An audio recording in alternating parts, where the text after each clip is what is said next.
So how to choose the proper model of negotiation which will be very good for you. The main indicator which could help us to choose the right model, this is the relationship. And there are some situations when a relationship is you can decide if it's good for you or if there is no needs to keep good relationships. But sometimes you can have the situation when you must have relationships. For example, it could be family negotiation, or it could be negotiation inside the organization, especially if people are not going to change their job. They should be in the same environment. So interest-based collaboration could help them a lot of benefits. For example, they can share the information, they can save some money for hiring people because they have stable staff. They can save money because of they shouldn't train new people to waste money for probation period, etc. And all this situation create a very trustful environment. And in trustful environment, people can take a risk for new projects, for example, or can be more open, or can be more creative. So interest-based negotiation in organization leads to the collaboration style and collaboration culture in the organization, which is very, very beneficial for organization. And what's important to know and what's important to understand, interest is not a position. The position is when I want and you want. And the issue about interest, it's always about why I need something. Why is it important for me? What does it mean for me? And when I answer these questions, this question is really, really about interests. And I should mention that interests are everywhere. Interests, it's about motivation. Interests, it's about advertisement, for example. And I'd like you to give you some more very short example. The friend of mine has her own jewelry shop, and her position to get as much as she can clients and to sell as many how she can diamonds to her buyers. You know? But it's always issue for her why her clients would buy her diamonds. And in order to answer this question, I'd like to show you next picture about the three groups of interest. One of group is about the resource interests. Usually it's about money, power, information, time, etc. And for the buyers of diamonds, it could mean that they are very sensible about price, and maybe they would like to get these diamonds for cheaper price. And the next group of interests are called like psychological. And it could be about the regard, it could be about trust, it could be about prestige.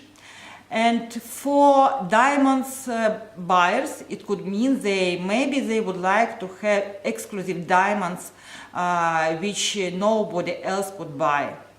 And the third group of interests, it's about procedures, flexible procedures. It could mean that buyers would like to have good delivery service and to have these diamonds just in the proper time and in convenient place.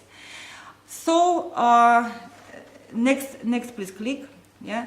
So if you know the answer why to the questions why is it so important and what does it mean for you or for buyers, you can know more about your buyers, about their needs. And if you don't think about interest of buyers, you can make mistakes in your business, and to have the problem with it. But if you know the answer, you know where your clients are, how to find them, how to advertise your goods. So two very important notes. Just think about interest and don't mix them. I hope to have your help. And so ask me please the questions which helps me to make the right decision if I should join the other business or not. What should be the first questions? How do you think? Maybe what for? What for? Diana, maybe you know something interesting about interest-based negotiation. Yeah, what for? It's right questions. It's questions about my interests, and I can give you more. Please click, and one click more, and now I can give you the information about my interest. Joining the other business, I'd like to get more clients. I'd like to cut my overhead expenses because I can share space in offices or to have some secretary service or something like this. And if I join the other business, I can feel safer than I feel when I am just the single entrepreneur. So you know my interest now, and what the next question would be good for me to figure out the right decision. The next question which you could answer, it will be about if really we should marry the other business. Maybe if you have the better alternatives not to join the company, you should go along with your alternatives. And the next question should be if something wrong. Next please. If something wrong and we decided to split up, just imagine that it could happen in the future situation. How will we divorce? If we can find the answer to the question, it means that our situation is common business could be also very good. And the last question, which we could find out the answer for it, it will be how will we live together. So, in order to be the good negotiator, you should have three groups of skills, and the first group is about content management. It means to be good at exploring interests. You should know how to consider the alternatives, how to figure out the variance, and etc. The second group of skills which is necessary to have in order to be good IBM negotiator, it's communication skills. I hope and I'm sure that you know a lot about communication skills, and what I'd like to stress that very important is to ask a lot of questions. And the second, you should hear and listen to questions. Sometimes people ask questions and just dropping the information and not listening it properly. And the third group of skills, process management. To manage the process is very important, and sometimes it could be the key secret of success negotiations.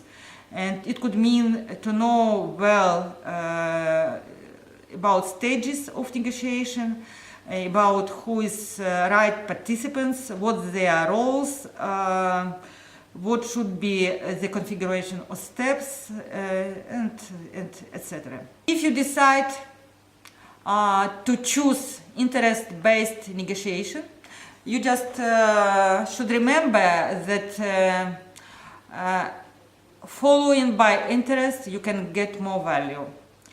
Also is useful to remember that life is not over tomorrow.